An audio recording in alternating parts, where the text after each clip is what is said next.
Welcome to DSC aspirants. ఈ వీడియోలో మనము వర్గములు మరియు వర్గమూలాలు ఈ టాపిక్ గురించి మనం డిస్కస్ చేద్దాం. ఇక్కడ కొన్ని ఆబ్జెక్టివ్ బిట్స్ ఉన్నాయి, వాటిని సాల్వ్ చేద్దాం. ఇక్కడ చూడండి, ఈ క్రింది వాణిలో వర్గ సంఖ్య కానిది ఏది?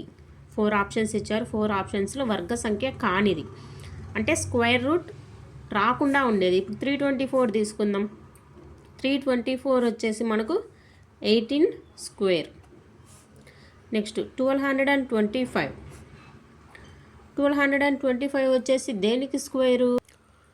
1225 వచ్చేసి మనకు 35 స్క్వేర్ వస్తుంది అనమాట. నెక్స్ట్ 256 ఇది వచ్చేసి 16 స్క్వేర్ వస్తుంది. ఓకేనా? ఇక్కడ మనకు 369 ఉంది కదా, ఈ 369 అనేది మనకు వర్గ సంఖ్య కాదు. మనం చెక్ చేసుకోవచ్చు అనమాట. ఇది 3తో క్యాన్సిల్ అవుతుంది కదా, 1 2 3. ఈ 1 2 3 అనేది దేంతో కూడా మళ్ళీ 3తోనే అవుతుంది. ఇక్కడ 3 ఇక్కడ 3, ఇక్కడేమొచ్చింది 41 వచ్చింది కదా. కాబట్టి 369 అనేది వర్గ సంఖ్య కాదు. నెక్స్ట్ రెండవ క్వశ్చన్, ఈ క్రింది వాణిలో వర్గ సంఖ్య యొక్క ఒకట్ల స్థానంలో ఉండలేని అంకె. ఓకేనా? వర్గ సంఖ్య యొక్క ఒకట్ల స్థానంలో ఉండలేని అంటే ఒక వర్గ సంఖ్య తీసుకుంటే గనక ఒకట్ల స్థానంలో ఉండలేనిది ఏంటి? ఇప్పుడు 3 తీసుకుందాం. 3 7 2 3 7 2 ఒక వర్గ సంఖ్య యొక్క ఒకట్ల స్థానంలో ఉండలేవు. అంటే ఏదైనా తీసుకొని, ఏదైనా ఒక వర్గ సంఖ్య. ఇప్పుడు పైన ఉన్న ఫస్ట్ చెప్పినటువంటి క్వశ్చనే తీసుకుందాం. 324 ఉంది, 4 ఉంది, 5 ఉంది, 6 ఉంది. ఓకేనా? ఇక్కడ 3 7 2 ఉన్నాయి. ఏదైనా ఒక వర్గ సంఖ్య తీసుకుంటే కనుక ఈ 3 ఉండవన్నమాట మనకు. అది పర్ఫెక్ట్ స్క్వేర్ అయితే కనుక ఈ 3 కూడా ఒకట్ల స్థానంలో ఉండవు. మూడవ ప్రశ్న, 1234 సంఖ్యావర్గం యొక్క స్థానం ఒకట్ల స్థానంలో ఉండు అంకె. 1234 సంఖ్య వర్గం అంటే ఈ సంఖ్యకు వర్గం చేసిండు అనమాట. 1234కు వర్గం చేస్తే అంటే స్క్వేర్ చేసినాం. చేస్తే లాస్ట్ డిజిట్ ఏముంది? 4 ఉంది కదా. 4 స్క్వేర్ చేస్తే ఎంత రావాలి? లాస్ట్ డిజిట్ 6 రావాలన్నమాట. అంటే ఒకట్ల స్థానంలో మనకు 6 ఉండాలి. దీని వర్గం చేస్తే ఒకట్ల స్థానంలో 6. కరెక్ట్.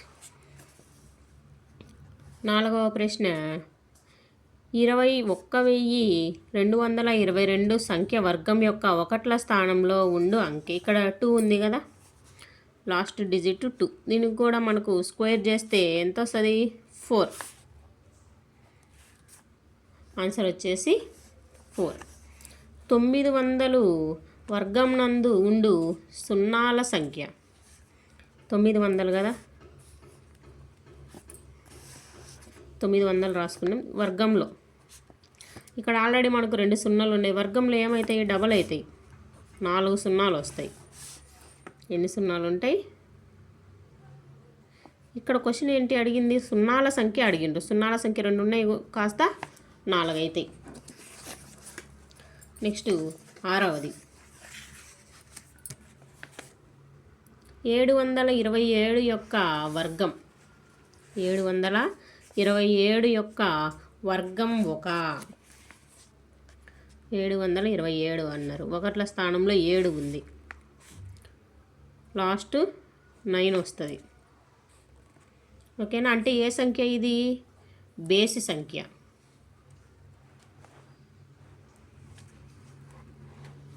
నెక్స్ట్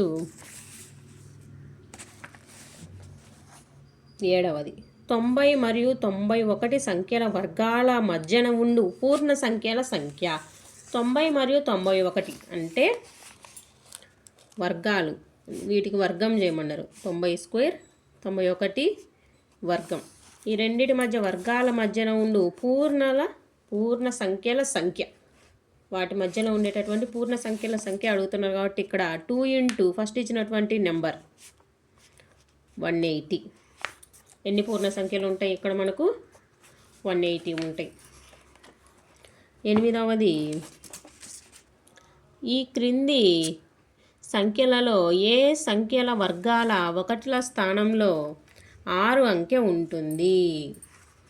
ఒకట్ల స్థానంలో అంటారు 1234. వర్గం చేస్తే ఏమవుతుంది? లాస్ట్ 6 వస్తుంది.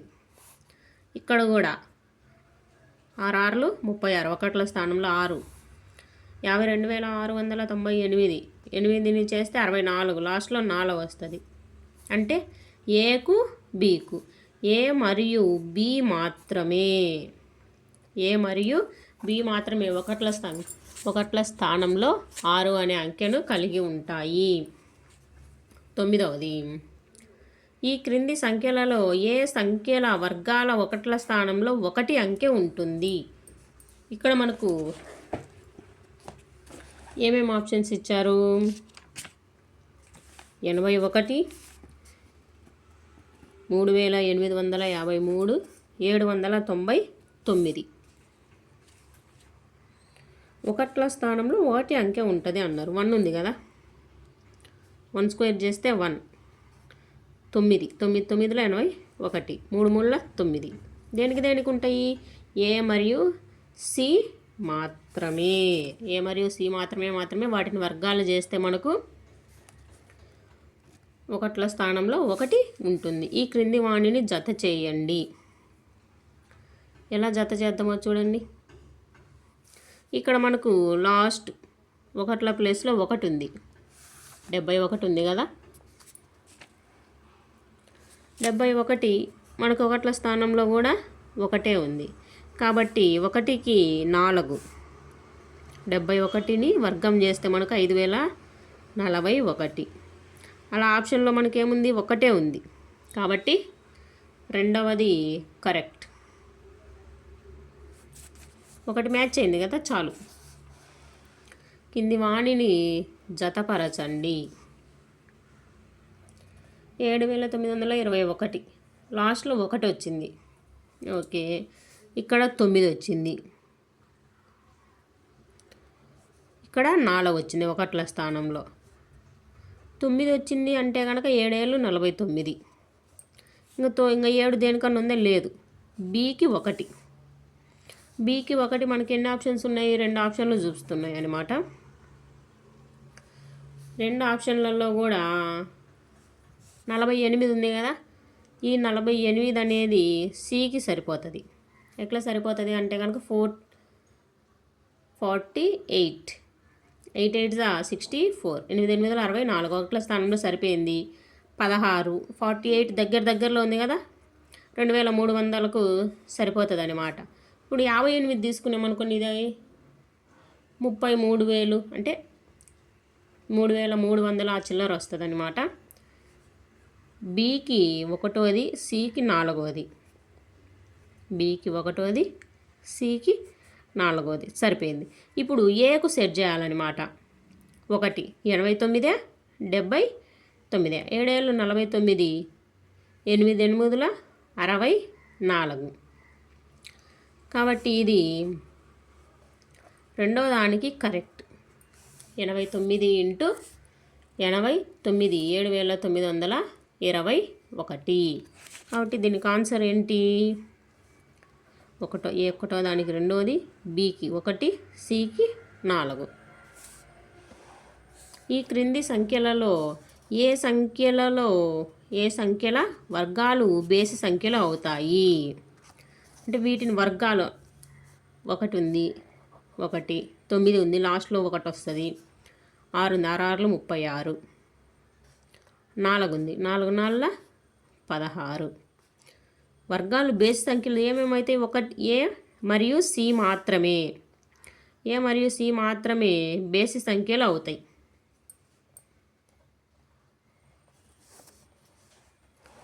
Next 13వ question.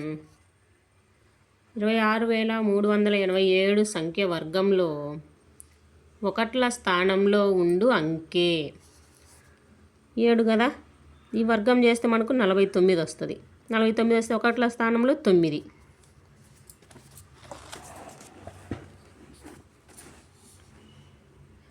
నెక్స్ట్ ప్రశ్న 1 + 3 + 5 + 7 + 9 + 11 + 13 + 15 + 17 + 19 + 21 + 23 x² అయినా x విలువ. ఇప్పుడు ఇలాంటి ప్రశ్నలకు ఇవన్నీ మనం కూడిక చేయాల్సిన పని లేదు, మనకు ఫార్ములా ఉంటుంది, ఫార్ములా వేసి చేయడమే. ఇక్కడ మనకి ఇన్ని ఇచ్చారు కదా, ముందు ఎన్ని సంఖ్యలు ఉన్నాయో ఎంచుదాం. 1 2 3 4 5 6 7 8 9 10 11 12 12 ఉన్నాయి కదా. ఫార్ములా ఏంటంటే కనుక 12² = x². ఇప్పుడు ఇక్కడ x వాల్యూ ఏమొస్తుంది? 12. సింపుల్. ఇక్కడ కూడా మనకు 1 2 3 4 5 6 7 8 9 10 10 ఉన్నాయి కదా. 10 వర్గం = n². n వాల్యూ వచ్చేసి ఇక్కడ ఏమవుతుంది? 10.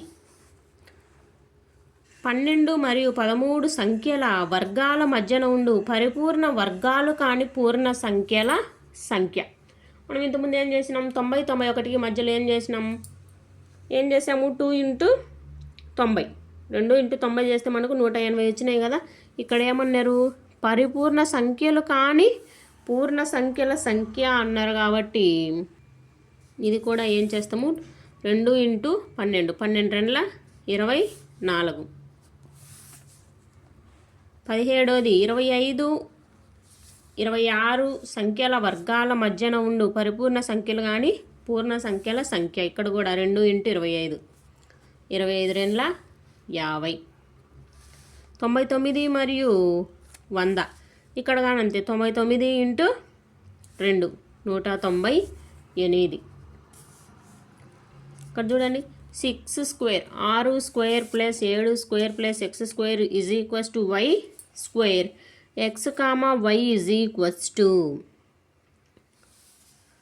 ఇక్కడ మనకు ఈ రెండు చరరాశులు మనకు తెలియదు, x తెలియదు, y తెలియదు. కానీ ఇక్కడ 6 7 2 ఇలా ఇచ్చినప్పుడు ఏం చేస్తామంటే మనము ఈ రెండింటిని గుణించాలి. 6 42. x స్థలంలో మనకు 42, y స్థలంలో మనకు 43 వస్తుంది. మనకేమైనా సందేహం ఉంటే కనుక ఈ రెండింటిని ఇక్కడ సబ్స్టిట్యూట్ చేసుకొని క్యాలిక్యులేట్ చేసుకోవచ్చు. నెక్స్ట్ 4² + 5² + x² = 21² అయినా x అడుగుతున్నారు. ఇక్కడ 4 5 4 5 20.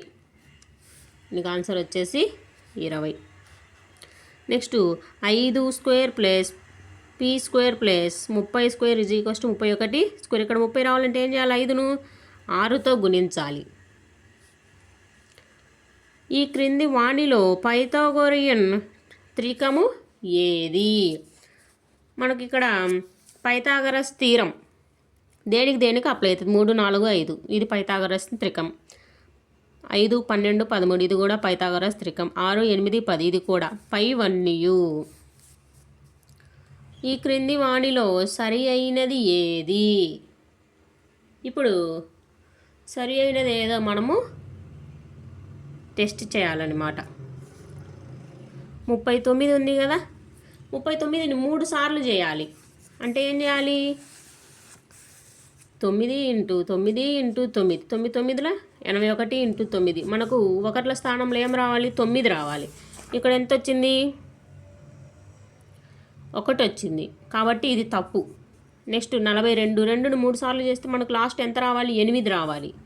ఇక్కడ మనకు 8 వచ్చిందే? రాలేదు. ఈ రెండు కూడా మనకు తప్పిచ్చారు. C1 మాత్రమే కరెక్ట్.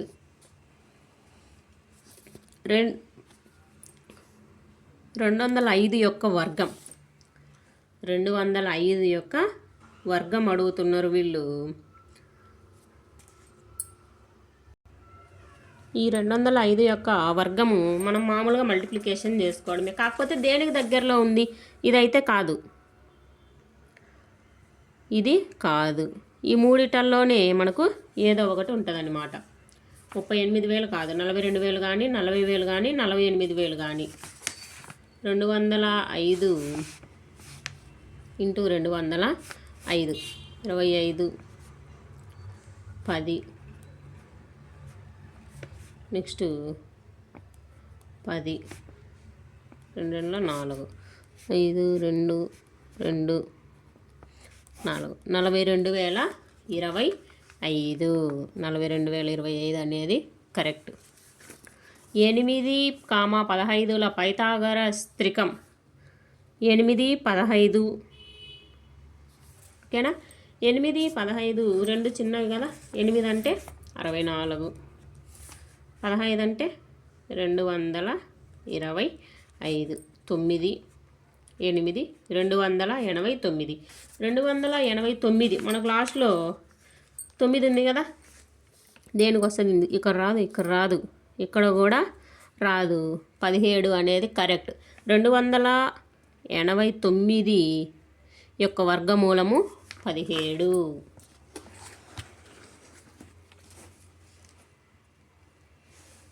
నెక్స్ట్ ప్రశ్న 12,35 పైథాగరస్ త్రికము.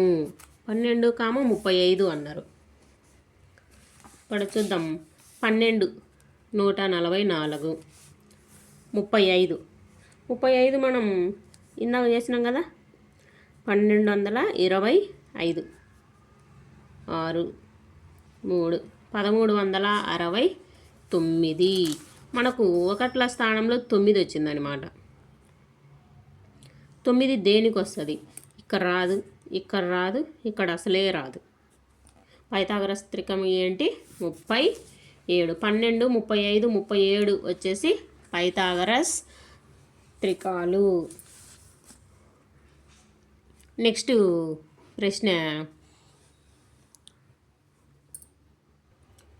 ప్రశ్న చూడండి. కనిష్ట విలువ 14గా కలిగిన పైథాగోరియన్ త్రికములలో గరిష్ట విలువ మనకేంటి? ఎలా రాస్తారు పైథాగరస్ త్రికాలు అంటే గనక 2m m² + 1 m² - 1. కనిష్ట విలువ 14 అంటున్నారు. అంటే 2m = 14, m = 7 కదా. m² + 1 అంటే 7² + 1 49 + 1 ఒకటి 50, ఇంకొకటి 48. గరిష్ట విలువ అంటున్నారు. గరిష్ట విలువ ఇక్కడ ఏమొస్తుంది మనకు? గరిష్ట విలువ అంటే పెద్ద విలువ కదా, మనకు 50 వస్తుంది అన్నమాట. నెక్స్ట్ ప్రశ్న కనిష్ట విలువ 18గా కలిగిన పైథాగోరియన్ త్రికములలో మిగిలిన 2 త్రికములు కనిష్ట విలువ 18 అంటున్నారు. అంటే m వచ్చేసి 9, m² + 1 81 + 1 81 - 1 అంటే 82. కనిష్ట విలువ 16గా కలిగిన పైథాగోరియన్ త్రికములలో గరిష్ట అడుగుతున్నారు. ఇక్కడ m వచ్చేసి ఎంత వస్తుంది? 16/2 8. m² + 1 m² - 1 మనకు గరిష్ట అడుగుతున్నారు కాబట్టి m² + 1 అంటే 64 + 1 65. ఒక చతురస్ర భుజం 144 చదరపు సెంటీమీటర్లు అయిన దాని పొడవు. చతురస్రం కదా. చతురస్రం అంటే భుజము స్క్వేర్. భుజము స్క్వేర్ = 144. 144కు వర్గమూలం ఏంటి? 12. పునరావృత వ్యవకలనం ద్వారా వర్గమూలం కనుగొనే పద్ధతిలో 121 యొక్క వర్గమూలం కనుగొనుటకు ఎన్నవ సోపానం వద్ద 0 వస్తుంది?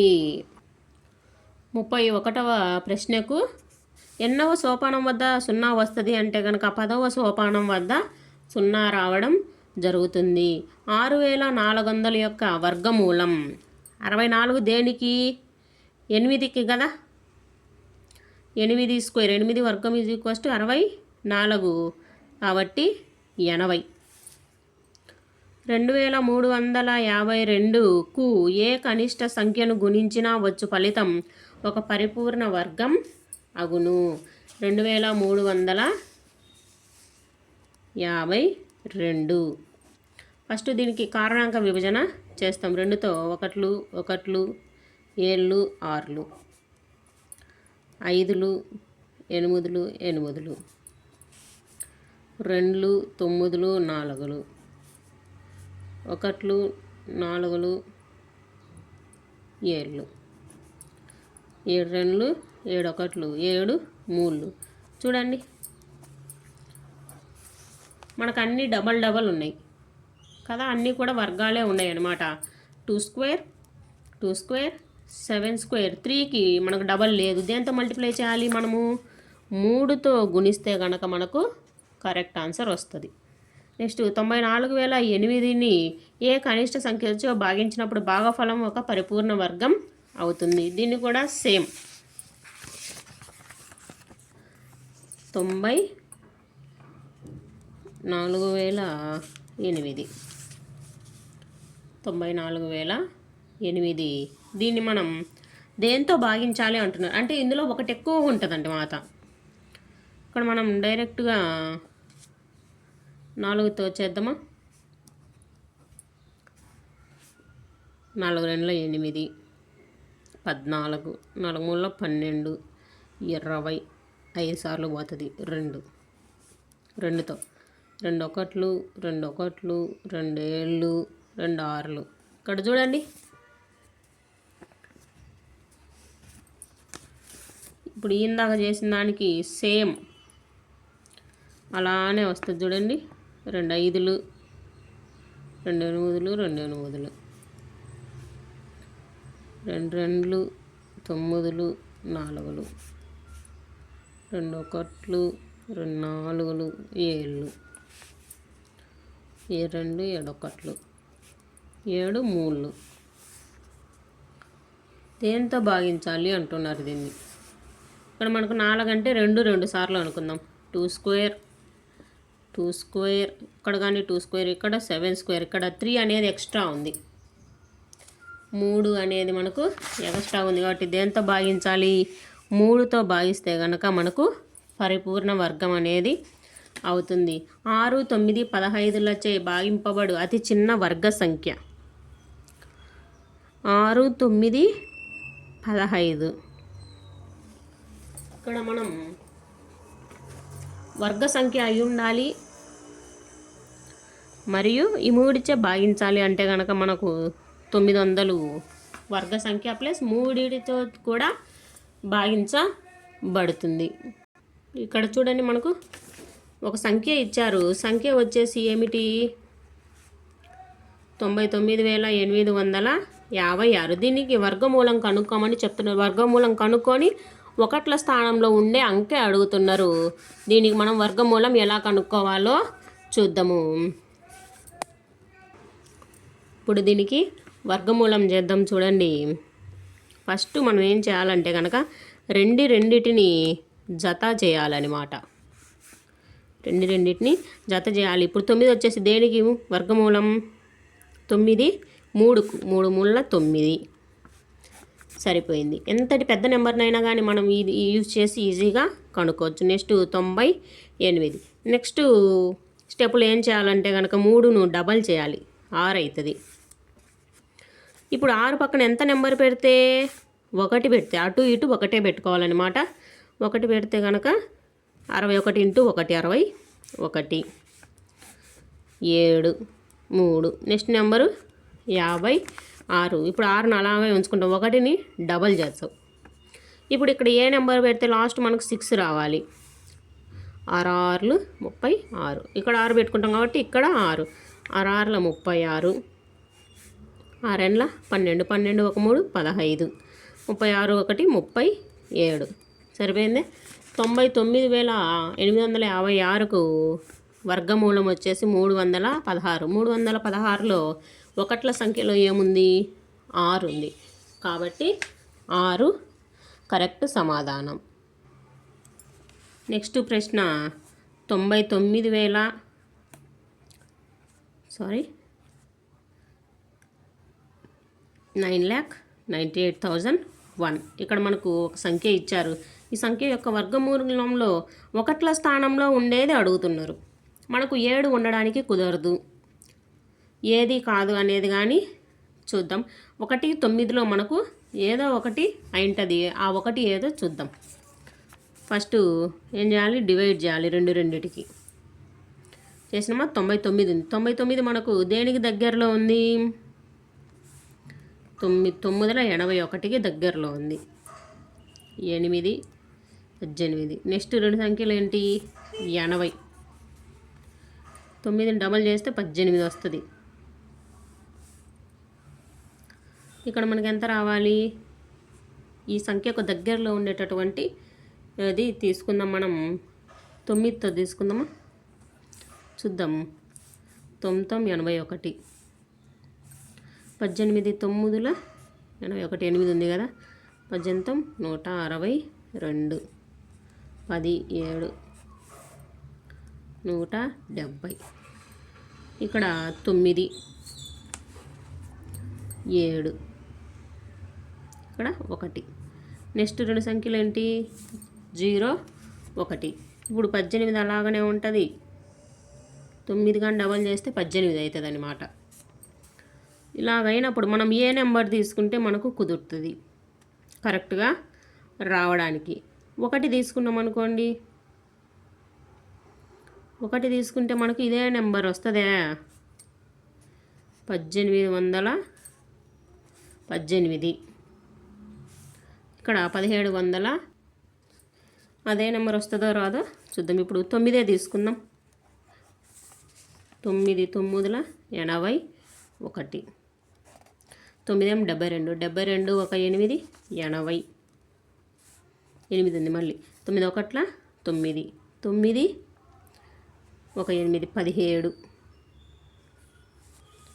ఓకే.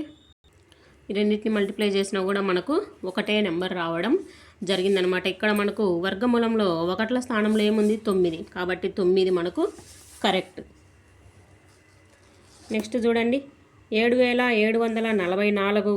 ఇక్కడ సంఖ్యలు ఇచ్చారు, ఇక్కడ వర్గమూలాలు ఇచ్చారు. దేనికి ఏది కరెక్టో మనము కనుక్కోవాలన్నమాట. ఎట్లా కనుక్కుంటారు? ఇప్పుడు దాకా చేసినాం కదా, అదే మోడల్లో కనుక్కోవాలన్నమాట. 7744. ఏం చేయాలి? ఫస్ట్ డివైడ్ చేయాలన్నమాట. 77 8కి దగ్గరలో ఉంది. 8, 64. అంటే ఇక్కడ మనకు చూడండి, ఇక్కడ ఆప్షన్స్లో 8 ఉంది కదా. కాబట్టి ఒకటో దానికి ఒకటోది కరెక్ట్. ఒకటో దానికి ఒకటోది కరెక్ట్ అయినప్పుడు రెండో దానికి ఏది కరెక్టు? 4వది. మూడో దానికి 3వదే కరెక్ట్. 4వ దానికి 2వది కరెక్ట్. ఇలా మనం ఆప్షన్స్లో చెక్ చేసుకోగలము. సంఖ్య వర్గమూలాలు. నెక్స్ట్ ప్రశ్నలో కూడా 729.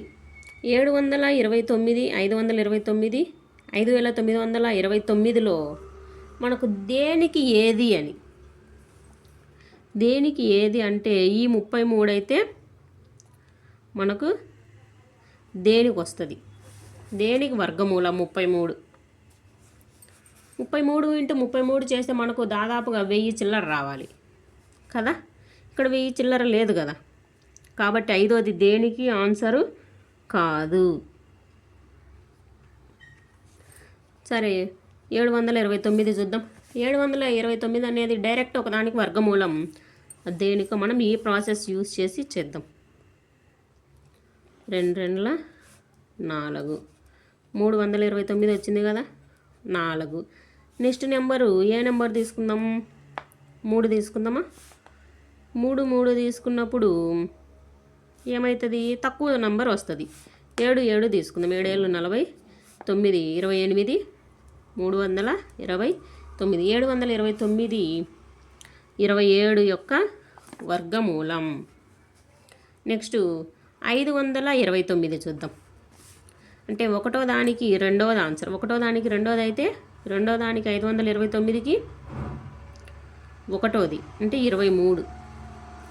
4వ దానికి 4వది 77.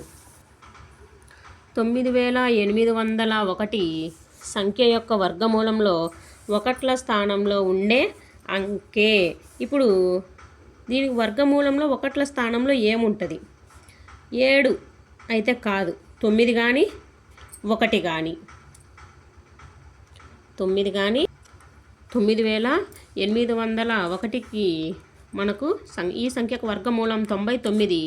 ఈ 99లో మనకు ఒకట్ల సంఖ్యలో ఏముంది? ఒకట్ల స్థానంలో 9 ఉందన్నమాట. కాబట్టి 40వ దానికి 9 సరిపోతుంది. నెక్స్ట్ ప్రశ్న, 1008ను ఏ కనిష్ట సంఖ్యచే గుణిస్తే వచ్చు ఫలితము ఒక పరిపూర్ణ వర్గం? ఇక్కడ 1008 చూడండి, అన్నిటికీ కూడా వర్గాలు అన్నీ డబల్ ఉన్నాయి, కానీ 7కు మాత్రం లేదు. అంటే ఇప్పుడు 7తో మల్టిప్లై చేస్తే ఆ నెంబర్ మొత్తం ఏమవుతుంది? ఒక పరిపూర్ణ వర్గం అవుతుందన్నమాట. నెక్స్ట్ ప్రశ్న, 768ని ఏ కనిష్ట సంఖ్యచే గుణించిన అవచ్చు ఫలితము ఒక పరిపూర్ణ వర్గం అవును. 768 అంటున్నారు కదా, దీనికి కూడా మనం కారణాంక విభజన చేయాలన్నమాట. చూద్దాం. 768 2తో 2 3 6, 2 16, 4 2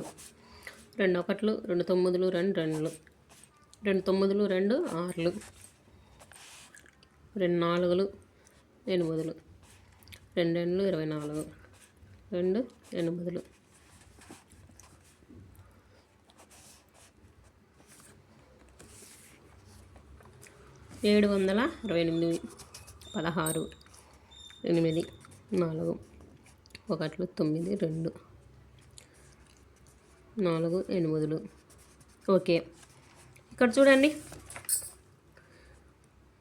మనము ఇప్పుడు ఏ కనిష్ట సంఖ్యచో అన్నీ కూడా మనకు వర్గాలు లేవన్నమాట. 2తో మనము గుణించిన మనకు వచ్చేటటువంటి సంఖ్య ఒక వర్గం అనేది అవుతుంది. నెక్స్ట్ 1620ని ఏ కనిష్ట సంఖ్యచే భాగించితే వచ్చు భాగఫలం ఒక పరిపూర్ణ వర్గం అవుతుంది. ఇక్కడ కూడా మనం కారణాంక విభజన చేయాలి. 1620 ఇప్పుడు చూడండి, 2తో చేస్తే 810 అవుతుంది, 3తో చేస్తే 540. ఇక్కడ చూడండి, 810 540. 7తో చేద్దాం, 7 14. ఇక్కడ ఎంత వస్తుంది మనకు? 22 అవుతుంది. 7 3 20, 1 10. అసలు 7తోనే క్యాన్సిల్ కాదు. నెక్స్ట్ 5 5 3 15, 12, 5 2 10, 20, 5 4 20. ఇప్పుడు 810 అనేది ఒక వర్గమా? కాదు. 540 కూడా మనకు వర్గము కాదనమాట. 324 అనేది ఒక వర్గం అవుతుంది అనమాట. ఏది? 18. కాబట్టి మనకు 1620ని 18తో 18 అంటే 5తో భాగిస్తే 324 వస్తుంది. ఇప్పుడు ఆ సంఖ్య వచ్చేసి ఒక పరిపూర్ణ వర్గం అవుతుంది అనమాట. 2028 ఏ కనిష్ట సంఖ్యచే భాగించిన వచ్చు భాగఫలం ఒక పరిపూర్ణ వర్గం అగును. ఇక్కడ 7తో చేస్తే 400 వస్తుంది. 2తో చూద్దాం, 1400. ఇది కాదు. 3తో అసలు డివైడే కాదు. నెక్స్ట్ 5తో 5 25 30.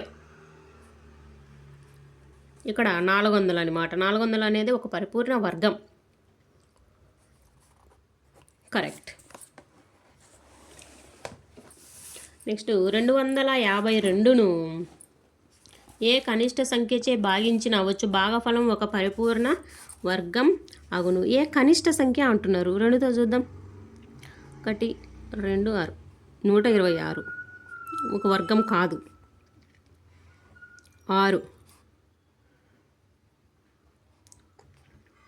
6 4 24 2 ఇది కూడా కాదు. 3 ఇది కూడా కాదు. 84 కూడా పరిపూర్ణ వర్గం కాదనమాట. 7తో చూద్దాం. 7 3 21, 7 ఆరు 42, 36 అనేది పరిపూర్ణ వర్గం అవుతుంది కాబట్టి 7తో మనం భాగించాలి. ఇక్కడ చూడండి ప్రశ్న. ఒక పాఠశాలలోని 8వ తరగతి విద్యార్థులు ప్రధానమంత్రి జాతీయ సహాయ నిధికి 2401 మొత్తం విరాళంగా ఇచ్చారు. ప్రతి తరగతిలో ప్రతి విద్యార్థి చెల్లించిన విరాళం ఆ తరగతి గదిలోని విద్యార్థుల సంఖ్యకు సమానం అయినా ఆ తరగతిలోని విద్యార్థుల సంఖ్యను కనుగొనండి. ఎంత ఇచ్చిండ్రు? 2401 రూపాయి 8వ తరగతి వాళ్ళు అని చెప్పారు. ప్రతి తరగతిలో విద్యార్థి చెల్లించిన విరాళం ఆ తరగతిలోని విద్యార్థుల సంఖ్యకు సమానం అంట. వాళ్ళు ఎంత ఇచ్చిండ్రు? సంఖ్య రెండిటికి సమానమైనప్పుడు ఏమవుతుంది? x² = 2401 రూపాయి. ఇప్పుడు ఇది దేనికి స్క్వేర్ రూట్ అవుతుంది? లాస్ట్లో 1 అన్నారు కదా, ఇది రాదు. 47 రాదు. 41 ఇంత అమౌంట్ రాదు.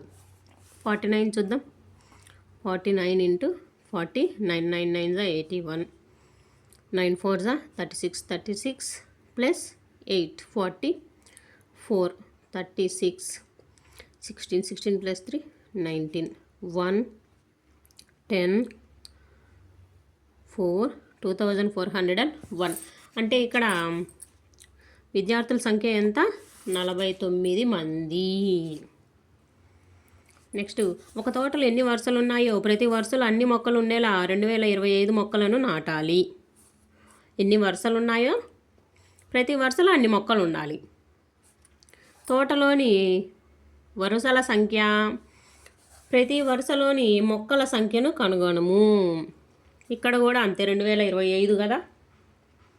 2025 దేనికి స్క్వేర్ రూట్?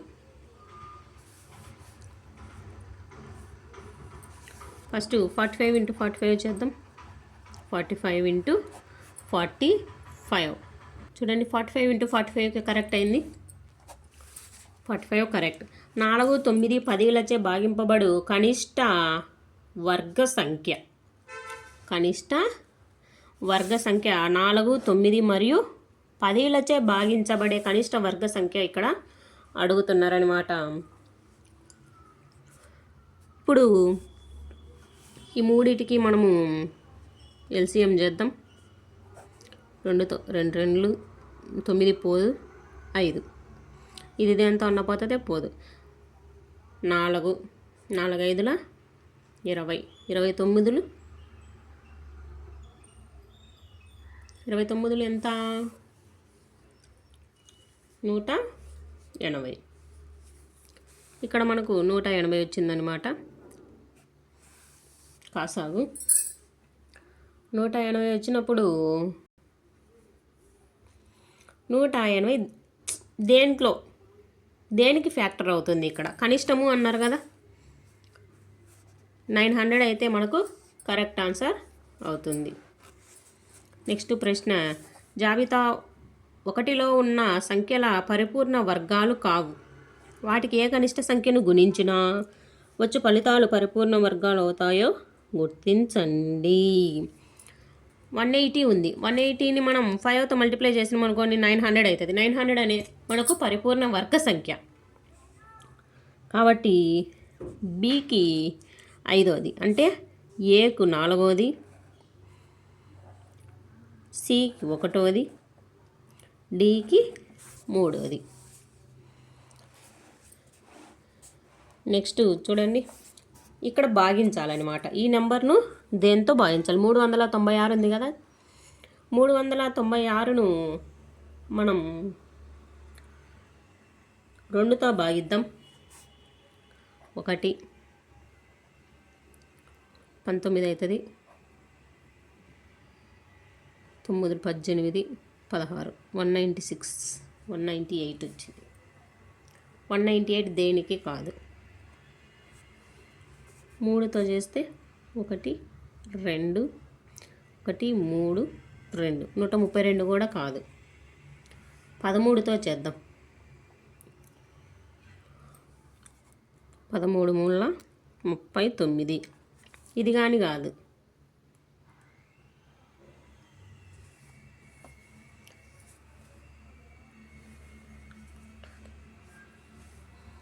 సరే 396ను 11తో డివైడ్ చేస్తే 11 మూల 33, 66, 36 అనేది వర్గ సంఖ్య అవుతుంది. అంటే 4వ దానికి సికి 4వది, సికి 4వది అంటే 3వ ఆప్షన్. 3వ ఆప్షన్ మనకు కరెక్ట్గా సరిపోయిందనమాట. ఇంతటితో వర్గమూలాల గురించినటువంటి కొన్ని బిట్స్ను అయితే మనం చెప్పుకోవడం జరిగింది. నెక్స్ట్ వీడియోలో ఇంకొక టాపిక్తో చేస్తా.